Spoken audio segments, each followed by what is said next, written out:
Mirëmbrëma dhe përshëndetje. Unë jam Mesut Shabani në podcastin Mesut Shabani. Miq të mi, po ju pëlqen në fund kjo video, bëni një subscribe. Sot është e hënë, data është 23 muaj, është i tretë, viti 2026, muaj që po i lëm pas. Dhe nuk ka ndodhur kush e di se çka, por në Tetov sot janë argëtuar me 2 a 3 muhabete të politikë bërës aktuale, si të kryeministrit e të kryetarit të Tetovës e kështu me radhë. Pra të fillojmë nga e para. Askush nuk ka asgjë për investime. Mirë po. Maqedonia nuk është për shpenzime operative. Është atë që e ka marrë si kredi për investime ku do mund të punësoheshin njerëz të tërë. Pra, sot ndodhi që Kristian Mickovski, kryetari i qeverisë së Republikës së Maqedonisë, erdhi në Tetov, pra shiqet që ishte ditë pune dhe në programimin e parë të shkollës së mesme të gjimnazit në gjuhën maqedonase në Tetov, ku u bën investime rreth 900.000 euro, ai erdhi të shtunën, pra kur ishte ditë jo pune. Pati shumë kritika se pse në Maqedoninë Perëndimore vjen pra kur nuk është ditë pune zyrtare, dhe erdhi sot në ditë pune zyrtare. Ai u lavdrua se në një shkollë të mesme, e quajtur përndryshe Tetov si shkolla mesme bujqësore, pra e njohur, deklaroi se janë investuar 5 milion euro. Nuk më besoni, ja dëgjoni.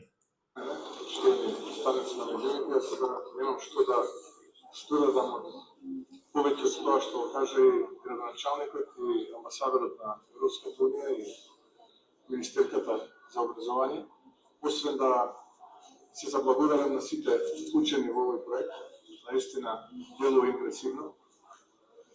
Од тоа што бев информиран, скоро 5 милиони евро се инвестирани од страна на владата во соработка со Европската унија во овој модерен регионален центар.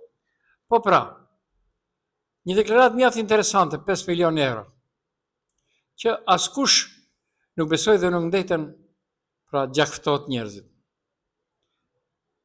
Ju dini se unë mbaham i mençur, kryeministri Mickovski, sot në Tetov, u përpoq ta paraqes këtë projekt si arritje të madhe. Por, problemi nuk është te fjalimi, problemi është te shifra. Fjalimet falendëruese dhe fotografia e bukur para kamerave nuk e fshehin dot thelbin e problemit o kryeministri Sheshët. Kryeministri Kristian Mickovski sot në Tetov u mbur me një qendër thojza moderne të rikonstruktuar, për të cilën thanë shpenzuar rreth 5 milion euro nga qeveria dhe nga Bashkimi Evropian. Por pyetja reale është, a justifikohet ky çmim për një objekt që nuk është ndërtuar nga themeli?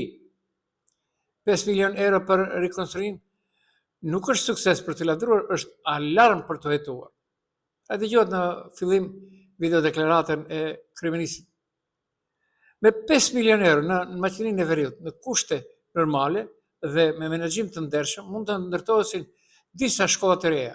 Jo vetëm të lihen murët e një ekzistuese, madje ekspertë të fushës thonë se me këtë shumë mund të realizohen projekte shumë të gjera infrastrukturore arsimore, jo vetëm një objekt i vetëm. Pra, për krahasim, unë kam sjell lexuesit e telegram.mk një shkollë fillore me emrin Kiro Grigorov në Shkup, nga themeli, me standarde evropiane. Në vitin 2019 unë lëshua për 5 milionë gjysmë euro. Dini çfarë duket ajo? Krahasim me këtë 5 milionin këtu ekzistuesen. Kjo e jona këtu në Tetov, edhe pse është shkollë qeveritare dhe me drejtime të orientuara, unë do kisha thënë, po të kishin investuar 5 milion euro, pra si Mesut Shabani, do ishte dukur se diçka NASA po ndërton për të fluturuar në hënë. Edhe më keq, kur flitet për bashkëpunim me Bashkimin Evropian, qytetarët presin standarde evropiane dhe në transparencë, llogari dhënie dhe efikasitet, jo vetëm në pllaka të reja dhe fasada që duken bukur në kamera, sepse investimi publik nuk matet me pamjen, por me vlerën reale që krijon. Në vend që të kemi një garë se kush pret më shumë shirita inaugurimi, qytetarët kanë nevojë për përgjigje konkrete. Pse një rikonstruksion kushton sa disa shkolla të reja? Ku kanë përfunduar këto para? Dhe kush mban përgjegjësi për këtë disproporcion? Sepse në fund të ditës kjo nuk është çështje marketingu politik, është çështje e menaxhimit të paras publike, të nga taksat të mbledhur aparat. Ne do i paguajmë, edhe kreditet që i merr ky shtet, ne qytetarët do i paguajmë. A është kjo një arritje apo një abuzim e paratë publike? Sa kushton realisht ndërtimi një shkolle të re? Pse një rikonstruksion arrin shifra milionëshe? Apo përdoret Bashkimi Evropian si mbulesë politike? Ky nuk është sukses. Është një pyetje e madhe për llogaridhënie, sepse në Maqedoninë e Veriut me 5 milion euro mund të ndërtohen disa objekte të reja arsimore, mund të modernizohen disa shkolla njëherë, mund të krijohet impakt real në sistem, jo vetëm një projekt i izoluar. Këtu kemi një disproporcion të qartë mes kostos dhe rezultatit. Dhe kur përmendet Bashkimi Evropian, kjo nuk duhet të jetë dekor politik, përkundrazi, duhet të nënkuptoj standardet të forta, transparencë në tender, specifikim të qartë të shpenzimeve dhe mbi gjitha llogaridhënie. Mickovski, pyetja ime si mësues Shabani është shumë i thjeshtë dhe konkrete, edhe pse askush nuk më konsideron. Nëse ky është vetëm rikonstruksion, pse kushton sa ndërtimi i disa shkollave të reja? Sepse qytetarët nuk jetojnë nga fjalimet o Bilal Kasami, por nga mënyra si menaxhon paratë e tyre. Dhe do të rregoj një ndodhim mjaft interesant. Di se e dini, por dua përmendi sepse kam bërë një krahasim. Një gjyqtar u lavdroi kolegët e vet se kishte vrarë një dhelpër, e cila kishte pasur një bisht 10 metra gjatësi. Të tjerët që e dëgjonin nuk reaguan asnjëri. Gjyqtari i zënë ngushta, jo bash 10 metra, ama 7 metra e kishte bishtin. Pllakosi heshja pra vazhdoi. Herën e tretë tha, ndoshta 7 metra jo, ama bisht kishte. Morali, jo 5 milion euro, ne jemi të vetëdijshëm, ama pa hiç milion euro nuk ka qenë. Jo larkot. Thuhet vërtetë me Bilal, o Mickovski, pale të jetë edhe në dëmin tuaj. Okej, nuk është okej, por unë vazhdoj më tej. Non stop ka gjëra të cilat nuk po i kap logjika e njerëzve. A dini pse nuk i kap?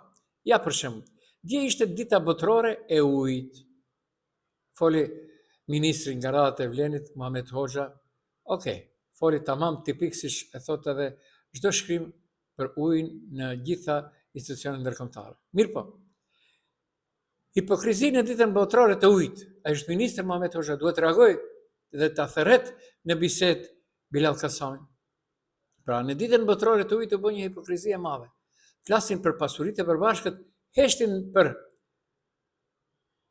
projektin që Bilal Kasami e thot partneritet publiko-privat për ujin në Tetov.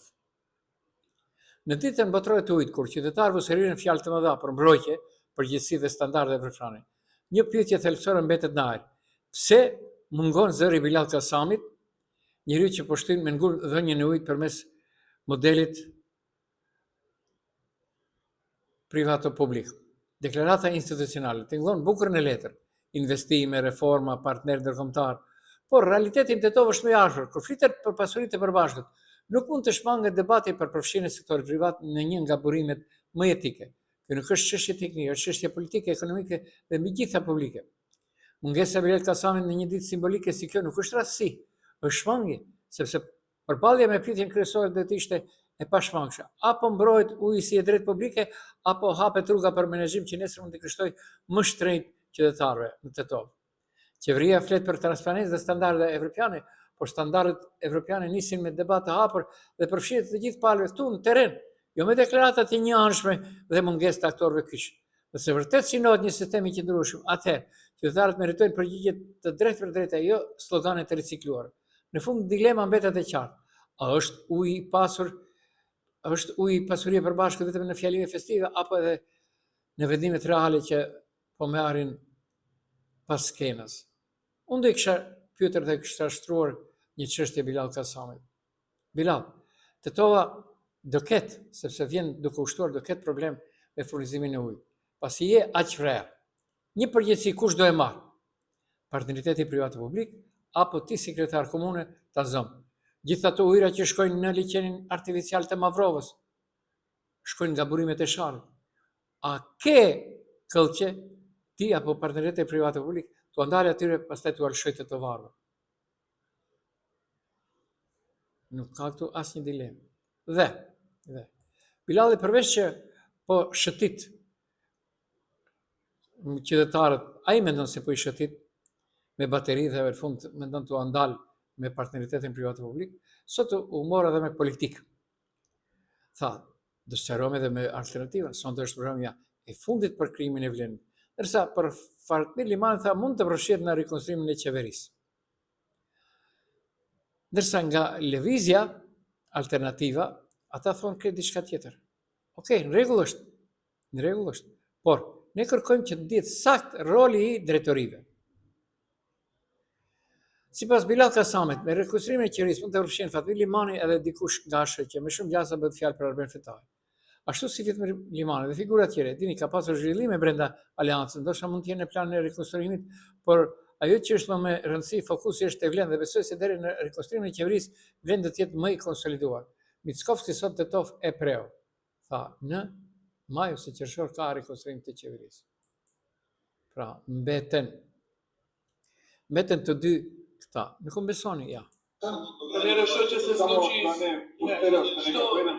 что će se случи со Fatmir Limani и Arben Fetaj, jak гледам преслика Fatmir Limani sa Јанети, па тогаш господин Касами каже дека ќе се изборка отреди и така натака, ама тој уште е во влада заедно со Arben Fetaj. Во кој смисла е вашето прашање што ќе се случи? Дали ќе седи уште во влада или не?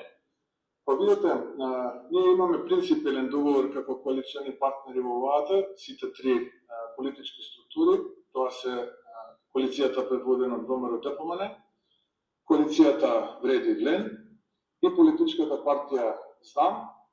Најавивме дека таму некаде мај-јуни месец ќе имаме реконструкција во самата влада и се разбира дека многу од прашањата за време и пред таа реконструкција да се случи, ќе бидат ставени на маса и ќе разговарат. Po pra. Ka reaguar Fatmir Limani, i cili thot maturia, durimi dhe urtësia janë tre vërtetë që nuk bëjnë zhurmë, por ndërtojnë rrugë të sigurta. Ato nuk kërkojnë duar tërkiqje sepse vlera e tyre shihet me kohë. Janë pikërisht këto vërtete që hapin dyrë që dikur duken të mbyllura përgjithmonë dhe krijojnë shtigje aty ku të tjerët shohin vetëm pengesa e kështu me radhë. Pra.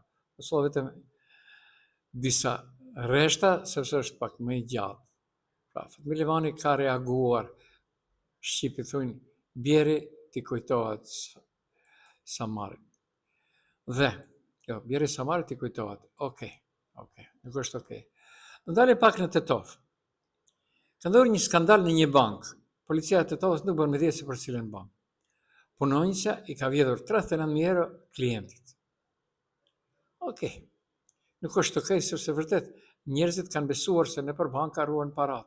Jo të punësuarit në banka, por të punësuarit në banka duhet jenë ata të cilët duhet të jenë më të sinqertit.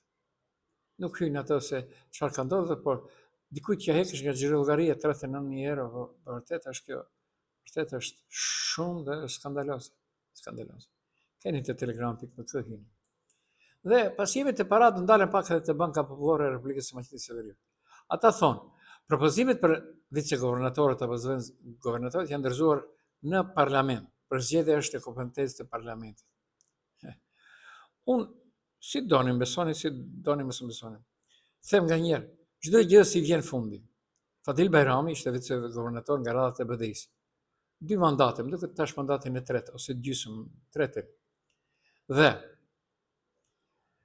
qytetarëve të cilët e kanë votuar BDI-n nuk u ka sosur punë, u ka sosur rrethit e ngushtë familjar, tash më hyjnë kujt çka si, ka sosur BDI-s, Ali Ahmetit ose Shysht e disa tjerë dhe ka sosur punë edhe disa ministra. Kaq ka qenë zgjerimi i tij. Qytetar të thjesht nuk ka pranuar si viceguvernator. Do e lëm të kaluarën e tij politike, që ka qenë në burgj viteve 80. Do e lëm, respekte, por në çdo kohë njeriu ndryshon. Sepse edhe në Kur'an thuhet, njeriu gjatë gjithë jetës ndryshon. Pra, shqyrë që pas ka fund, Fadil Bajramit i erdhi fundi. Unë jam ndër të parë dhe të vetmi që kam reaguar për herë dhe reagoj. Ishte kryetari degës PDSH-s në Kërçov viteve 97-98, çfarë nuk ishte. Dhe në fund nuk hyn aftësitë profesionale dhe se sasi, por në atë se si u zgjodh, nga BDI-ja u zgjodh. Dhe i ka shërbyer pikërisht vetëm një eshelonit të BDI-s, askuj tjetër, dhe familjarëve të vet. Okej, nuk është okej, por shqyrë që ka zgjedhje, sepse vazhdimësia e patriotizmit shqiptar në çdo moment të patriotët është prezente. Jo në një fazë po e në fazët tjera jo. Okej, nuk është okej, por unë vazhdoj më tepër atë dhe unë dala te Banka Popullore. Pra, ne mbase jemi njerëz që kemi frymë, dhe një ditë ai fryma edhe do të na del, por nuk jemi lolë siç na konsiderojnë të tjerë. Sepse të mbash votën e popullit të cilët ka votuar, mbase në fillim duket joshëse, por në fund i paguani të gjitha. Unë çfarë nuk kam pa këto 33 vjet që jam këtu në punën e gazetarëve në Maqedoni. Çfarë nuk kam pa? Ma çfarë nuk kam pa? Okej. Maqedonia arriti sërish derivatet e naftës 3.7 denara më 3.7. Këndë këton u lavdrua Mickovski sot se kemi zbritur të vëshën e akcizave nga 18 në 10% të derivateve të naftës. Dhe në Sloveni ka një rast tjetër që qytetarët furnizohen me 30 litra në ditë, ndërsa për maunet, kamionet e kështu gjërat e tjera, autobuset 200 litra në ditë, jo në brenda ditët, por në ditë. Në Serbi kishte propozime, e dini ato numrat tek çift të veturave, filan ditën të vozisin numrat e kështu me radhë, kështu të marrin edhe derivatet të naftës. Okej, nuk është okej, por unë vazhdoj më te, sepse edhe ashtu jemi gati nga fundi. Pra, Maqedonia nuk mund të mos ketë skandale, sepse Këshilli Rregullator i Energjetikës më në fund doli me një deklaratë ku thotë se vendimet tash do të merren për çdo ditë, për çdo ditë. Një kolegu i ri është mjaft, ka guxim, nevria, më pëlqen si guximtar, e pyeti sot ministrin e arsimit, shkurt dibim, ministrin e arsimit Janevskën, a ka marrë përkthyes? Ti se preferovaš? И кажа ако Македонија ще довода за ваш преведувач. Не ми треба, јас не знам кому му треба преведувач во Македонија да знае македонски јазик. А сега дозволете да се обратам за ова што Po nuk pati përkthyes sepse ka një rregull. Shumica e qytetarëve në Maqedoninë Perëndimore, pra janë shqiptarë, shumica. Ndërsa tetova 90% është popullatës shqiptare. Dhe kur flet dikush maqedonisht duhet të përkthej atë në gjuhën shqipe. Sepse sa herë që Bilal Kasami mba konferenca për shtyp këtu në Tetov, nuk ka gazetar maqedonas, ai e bën përkthimin edhe në gjuhën maqedonase. Pra, dikush duhet të përkthej dhe shqiptarëve, ajo vazhdon me okej, Vleni është në pushtet, dhe a keni vërejtër se nuk ka më ndonjë thuase rrjedh mjaltë dhe tëmbël në rrugët e Tetovës të Maqedonisë për shqiptarët, në vërtet, për ditë jemi dëshmitar të asaj se si Stojkoviqi e kështu me radhë po shkelin të drejtat e shqiptarëve në vende pune. Më në fund një lajm i mirë, tha Mickovski, do punsojmë rreth 200 ata të cilët bashkëpunëtor juridik në për gjykata, jo gjykatës ta. Unë informatat e mia të fundit bëjnë nga gjitha gjykatat këtu në Maqedoninë Perëndimore, një gjykatësi minimum i bie brenda vitit 3.000 a 4.000 lanë, pa e ka 10 ditë t'i harxoj t'i vendos është problem. Vërtet është problem. Dhe unë kam vazhduar të qëndroj në mendimin tim dhe pyes prapë. 3 liderët apo 4 të lëvizjes vlen. Me kënd jeni në luftën Iran, Shtetet Bashkuara të Amerikës, se Trumpi thotë vetë që jemi nga fundi. Me kënd jeni? Prej ditës parë pyes. Jo si vlen, po ju si parti politike. Bilal Kasami, kryetari i lëvizjes Besa, Izzet Megjiti i LDS, Bekim Sali i Alternativës dhe Arber Fetai i ASH-s, cilës ASH-vet edhe ai se di. Pra, me kënd jeni në këtë situatë, me Iranin apo me Shtetet Bashkuara të Amerikës? Unë jam me Shtetet Bashkuara të Amerikës. Nuk është okej.